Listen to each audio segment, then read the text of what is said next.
കണ്ണൂർ സാധു കല്യാണ മണ്ഡപത്തിൽ 2 ദിവസങ്ങളിലായി നടന്ന കേരള പോലീസ് പെൻഷനേഴ്സ് അസോസിയേഷൻ 37ാമത് സംസ്ഥാന സമ്മേളനത്തിന് സമാപനം കുറിച്ചുകൊണ്ട് നടന്ന പൊതുസമ്മേളനം മുഖ്യമന്ത്രി പിണറായി വിജയൻ ഉദ്ഘാടനം ചെയ്തു. മുതിർന്ന പൗരന്മാർ നേരിടുന്ന പ്രശ്നങ്ങളെ ഗവൺമെന്റ് അതീവ ഗൗരവമായി കാണുന്നുണ്ടെന്ന് മുഖ്യമന്ത്രി പറഞ്ഞു. ജീവിതശൈലി രോഗങ്ങളും കുടുംബജീവിതങ്ങളിൽ വന്ന മാറ്റങ്ങളും മുതിർന്ന പൗരന്മാരെ ദുരിതത്തിലാക്കുന്നു. നല്ല ജോലിയും സാമ്പത്തിക ശേഷിയുള്ള മക്കളുണ്ടെങ്കിലും അവരുടെ സാമീപ്യവും സംരക്ഷണവും മാതാപിതാക്കൾക്ക് ലഭിക്കുന്നില്ല എന്ന നിർഭാഗ്യകരമായ അവസ്ഥ വ്യാപകമാവുകയാണെന്നും മുഖ്യമന്ത്രി പറഞ്ഞു. കുടുംബ സംവിധാനത്തിലുണ്ടാകുന്ന മാറ്റങ്ങൾ അത് വലിയ തോതിൽ മുതിർന്ന പൗരന്മാരെ ബാധിക്കുന്നു എന്നതാണ് കാണാൻ കഴിയുന്നത്.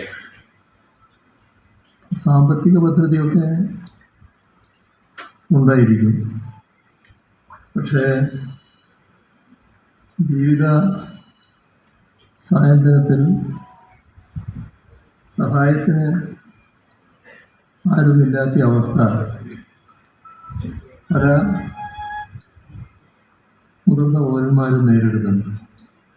സംസ്ഥാന പ്രസിഡന്റ് കെ ജോസ് അധ്യക്ഷത വഹിച്ചു. മന്ത്രി Ramachandran Kadannappally, doctor V Sivadasan, MP IG Yathish Chandra തുടങ്ങിയവർ സംസാരിച്ചു. AKG memorial cooperative hospital, Kannur.